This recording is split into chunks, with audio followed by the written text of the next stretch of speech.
We have an insane amount of MMO news this week with Crimson Desert and Dune Awakening showing off in Gamescom 2024, multiple MMORPGs expansions coming out this week, Blue Protocol coming out in mobile before actually in PC, and much more. Subscribe to the channel for more content like this. Go to my Ko-Fi if you want to support me. Let's get into it. So here we can see, first of all, Gamescom coming out tomorrow in the 20th of August. We're gonna be seeing Crimson Desert. This is gonna be playable in the booth, actually, as well, inside of the event. And it's gonna be shown in the live stream. So everyone is very excited to see what the fuck this game is about. If it's gonna trump Black Desert, if it's gonna be a single player game, it's gonna be something completely different. Who knows? We're gonna definitely have to see tomorrow. We'll also have Dune Awakening being shown in terms of gameplay. We already know it's an MMORPG with survival elements, which makes me very worried that it's just gonna be a survival game, but it has online. We're definitely gonna have to see tomorrow with a full gameplay reveal. So very interested to see. We're definitely gonna have to go in here and check the Gamescom. I'm probably gonna be playing the Guild Wars 2 expansion, but maybe we're gonna have a little bit of a react moment then, and see this entire Gamescom to see how these games actually work, and if they're gonna be interesting or not. Now, if you want to know when this Gamescom live stream is gonna happen, the opening night live will be at 2 PM EST, 8 PM local time, and there's gonna be multiple events in different time zones as well, and different times in Wednesday, Thursday, and Friday. So you can just go check that out in this website and see what you actually want to see. I'm gonna be paying attention, of course, seeing if any of this stuff appears when they actually when the Crimson Desert and Dune Awakening stuff gets announced, and we'll be paying a lot of attention so we know everything about it, right? We also have New World Eternum being announced in play the open beta in September 13 to 16. If you guys don't know, New World is essentially kind of rebranding a little bit and doing a little bit of a it's gonna go into consoles, essentially. That's kind of what it is. We're gonna get swimming as well, and we're gonna have an open beta for it from September 13 to 16. We're also gonna only be able to max level on 30, right? That's gonna be the max level. Not really much, not really that interesting in that regard. But I mean, some people are excited. Honestly, I'm not, and I don't think. Yeah, actually, no. Nobody's excited. Even in the Reddit, they're talking about how stupid this is. What's the difference between this open beta and the open beta I've been playing for the past 3 years? It's the same thing, right? The raids that are supposed to be coming with New World Eternum will also not be playable, as you're only going to be able to be level 30. To be fair, the story will be revamped, so that's going to be new. But honestly, who cares? Like, it's just leveling story. And like, we're gonna be doing that anyways when the actual New World Eternum comes out, so I don't really see the point at all. And it's only 3 days as well, so honestly not that interesting. Yeah, it's a bit disappointing. New World has been very disappointing for a while, and this is just one more appointment into their pile of them. So if you're interested, you can, but doesn't seem to be very interesting. We also got Blue Protocol actually getting leaked about it coming to mobile, made by Tencent, which is funny because this game isn't even released in the PC version, and that is not made by Tencent. So this company came in, made the Blue Protocol mobile game, and essentially gonna be releasing it later this month, so at late August or early September, before the actual game comes out. This game was announced a few years ago, and nothing is happening. It's just not releasing. We have no idea when it's gonna release. When they actually showed, it was some sort of beta or something. Nobody really enjoyed it that much. No, I don't think everyone was very excited. I mean, it was excited before they actually shown it, and now it's just not. The idea of an MMO RPG that is anime is definitely a very good one, but if the combat is not good, it's just not gonna end up working very well, and I don't think anyone really liked the combat. And that's what we're gonna talk about as well, about something else, about Throne of Liberty, that also is gonna get some changes. But if the combat goes wrong, guys, you're gonna have some issues. You're gonna have a lot of issues. Throne and Liberty is getting delayed until the 1st of October if you want to play for free, and the 26th of September if you want to pay the early access. Now, everyone that bought the early access, you can still go in there and play the early access the 26th. It kind of sucks for the people who, you know, wanted to play that on the actual release that we had before, and they asked for permission to do the work to actually have time to play it. That's kind of sucks. You can refund if you want to, but honestly, it seems like a good idea, as a lot of the reception on the West was not very good. They're talking about not only bringing some of the quality of life and content from Korea into the launch of the Western release, which is honestly not a bad idea, but they're also talking about changing certain things about the combat that people didn't like in the West. I think the game never really felt very good in terms of the combat, because it was just, you know, too static. It just, you know, it just felt a lot like a mobile game, you know, remnants of the actual, well, this game was in a lot of ways had autoplay. It was made for mobile in a lot of ways, right? So I think it makes sense to change this so they can actually make it actually stick on the West. I don't know if they're actually gonna do that. I'm not sure if this game, even though it looks beautiful, is gonna have what it takes to actually trump the other MMORPGs. I'm not really interested in buying the early access for that reason. I just don't see it. If you want a PvP game like this, honestly, I would just play Guild Wars 2 and play the World vs. World there, or ESO for that matter. It just doesn't have enough content to compete with those games either, even though it looks very well, very good. So, well, we're definitely gonna have to see. Maybe in those 2 weeks that are gonna delay the game, they're gonna make miracles.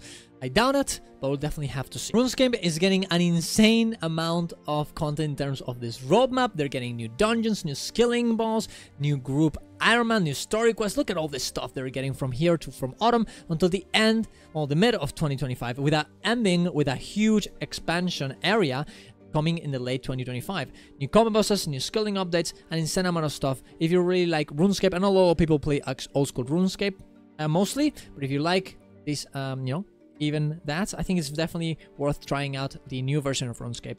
If like the amount of content that you have here is pretty big. So, and the game looks honestly pretty nice as well. I was checking a little bit of the footage here. They're getting some Halloween event as well, with this huge like maze, which looks just absolutely great as well. I don't know. I don't know. I don't really play this game, but it just seems so nice, so cozy, and so fun. So I would, you know, if you're interested, definitely go and try and check it out and try it out.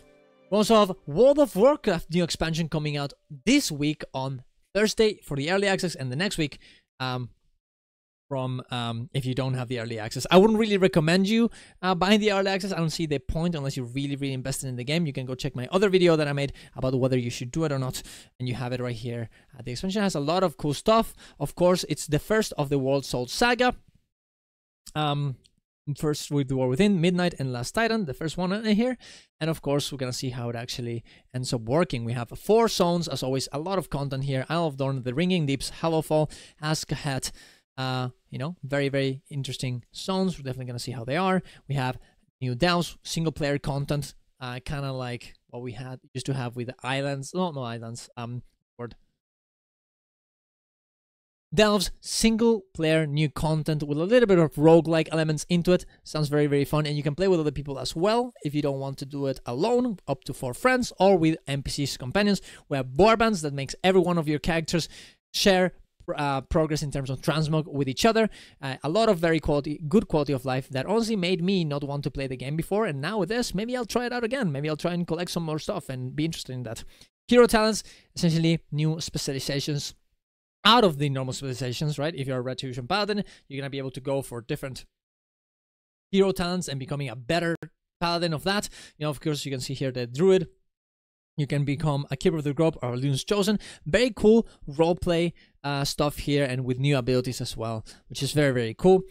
We also have a new allied race, the Earthen.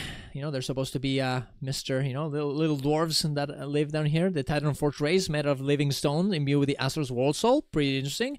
Skywriting, as always, you can keep doing dragon flying with not only dragons, but with multiple other mounts. And of course, dungeons and raids, so we've always gotten in World of Warcraft. So if you're interested and you like WoW, honestly, this probably seems like a very good expansion in terms of content, and seems pretty fun. We're also getting the Guild Wars 2 We're also getting a new interesting, very interesting stuff about World of Warcraft. Now you can play it on GeForce Now, but not only that, you can actually install certain add-ons. The top 25 add-ons of the list will be available. So honestly, most of the ones that you would really enjoy, like, you know, DBM, you know, all those add-ons that give you the mechanics and how to do them. They're gonna be there, of course. I'm guessing the ones to modify UI not really needed anymore because you actually have the edit mode, but all this will be there as well.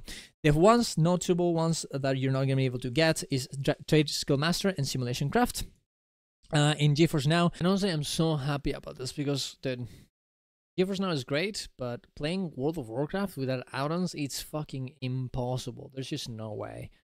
So the fact that you can actually do this way instead, absolutely great. So very happy with it.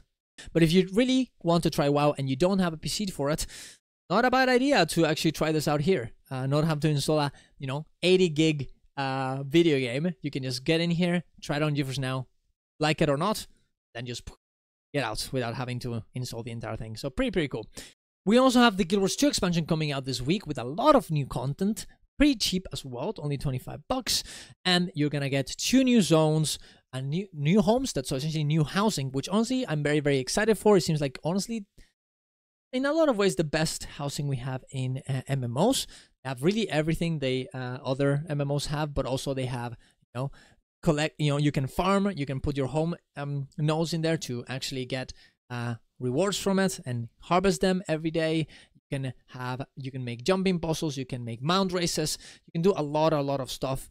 And you can go check my other channel where I talk about these features as well. We're gonna make a video about what is the best housing in MMOs. It's gonna be very interesting. So yeah, very interesting. We got new weapons as well for all professions, spears with new abilities for every one of them. We're gonna get a raid, not right now, but in 3 months as well. Very interesting. And wild warclaws that honestly seem very interesting and really bring all of the cool things about warclaws in here. It's almost like you can fly with this new mount. It's actually very cool. And of course, everybody knows that the Guild Wars 2 mounts are the best ones in the market, and I kind of agree. Because then, damn, this warclaw really seems very fun to use. There are many things that are also coming with this expansion as well. If you want to see it, I talk about most of them in my other channel. And speaking on NCSoft that publishes Guild Wars 2, the NCSoft CEO is actually getting replaced by the CEO from Pearl Abyss, the ones that make Black Desert. So, well, Jin, I guess. It's a bit hard to pronounce here, but I think they call her JJ. It's actually announcing their departure from Pearl Abyss and joining NCSoft as the CEO. So we're definitely going to have to see how this affects any of these games. I don't think really it'll affect Guild Wars 2 at all, but we definitely will affect the other MMOs that NCSoft is making. Definitely Throne of Liberty, Blade and Soul, and so on will be affected by this, and we're definitely gonna have to see if this is actually a good change or not. We do know, though, I will say that everyone in the Black Desert community has been kind of disappointed about this departure, so I'm guessing that she actually did a good amount of job. Apparently she did a lot of community events that people were really happy with, so hopefully this is good for everyone. Well, maybe not for Black Desert as much, but hopefully at least for NCSoft it is, as they have a good amount of games coming out very soon. So, also a bit of drama with Ashes of Creation. Apparently there's gonna be some new alphas coming out, phase 1, phase 2, and phase 3, as you can see here, October 25th, December 20th, and May 1 and May 1st of 2025. And apparently they're very expensive. $120 for phase 1, I think it was $110 for phase 2, and $100 for phase 3. Now, to be fair, they actually clarifying, the Steven, the CEO, the creator of this company, of course, has actually talked a little bit about this price and why it's so expensive, and saying, hey, if you actually bought the alpha access beforehand, you're going to be able to access all the things that you have right now. Of course, if you buy phase 1, you're going to be able to get phase 2 and phase 3, and so on and so on. And also, if you buy this one, you're also going to get beta access. So if you buy it right now, you're going to be able to get everything from here until the actual release. And of course, the release will also have no actual box price. But honestly, even though I kind of agree with this, man, $120 is very expensive, okay? And I understand it. I get it. Alpha, it's a Kickstarter, blah, blah, blah. And you get other stuff as well from this. But, man, every time I see anything about, Ashes of Creation is just asking for more money, and I get it, but sometimes you gotta understand how you're looking. And I'm not saying this game is not gonna come out. I do think it's gonna come out. I don't really think it's gonna be that good. I think it's probably gonna flop a little bit, but that's obviously my opinion. But it seems like it it just looks like a scam, right? Like it just kind of does. Like every time it's like, oh, $120 alpha, blah blah blah blah. It's like, damn, can we just play the game? Can you just, maybe, give a little bit of a, like, give us something, right? Give us something. Maybe make like a free alpha or beta or whatever for like, 1 weekend for everyone, and then you can ask for $120 if you actually want to continue, right? It just kind of sucks that, because like if you actually care and say like, well, I don't want everyone to actually play the game because I don't want them to get the bad idea, you wouldn't sell it either, right? It just seems like you just want more money, more money, more money. And I understand that MMORPGs are very hard to make in terms of money as well, but like, man, just try and chill out a little bit because it just looks so bad. Now, for the phase 1, phase 2, and phase 3, they seem to have a very good idea of what they want. In phase 1, they want scalability, stability, performance, and progression, and what they want to test this stuff. In the second one, they want to check the nodes system and how it actually ends up working. The economy, which is definitely important, although I'm not really sure if only one test is really going to give you that much information, but I'm sure it'll help a little bit. And of course, in the phase 3, they're going to get expanded content and features, which I don't know what that means. I'm sure in their live stream, and you can go check it out as well. You can see all of how they actually explain. But, look, I don't want this video to be like 1 hour, right? But yeah, it's a bit of an interesting one. But yeah, people are not very happy with it. Even the first comment: you're not buying access to a play game. This is a test. Don't buy it and you're expecting a working game during alpha. Yeah, it's a bit weird to actually buy this, right? Why would you buy this? It's a test. $120 test. That's probably not gonna work very well. So personally, I wouldn't buy this, and we'll definitely have to see what ends up happening. And I'm sure we'll, if there's any information about this that happens later, I'll be covering it. See how the drama is. Try and inform myself as much as I can so you guys can get a little bit of an easier version here, of course. Thank you very much for watching, guys. I'm gonna be trying to do this every week to cover everything that's happening in the MMO space. If you want to see me live on stream playing Guild Wars 2 or WoW, I guess probably maybe a little bit, you can follow me there. You can go to my Ko-Fi if you want to see more content like this and support me, and you can go check my YouTube channel or the Guild Wars 2 right here. Thank you very much for watching, guys. Love you all. See you guys around. Love you all. Love you all. Love you all. Bye-bye.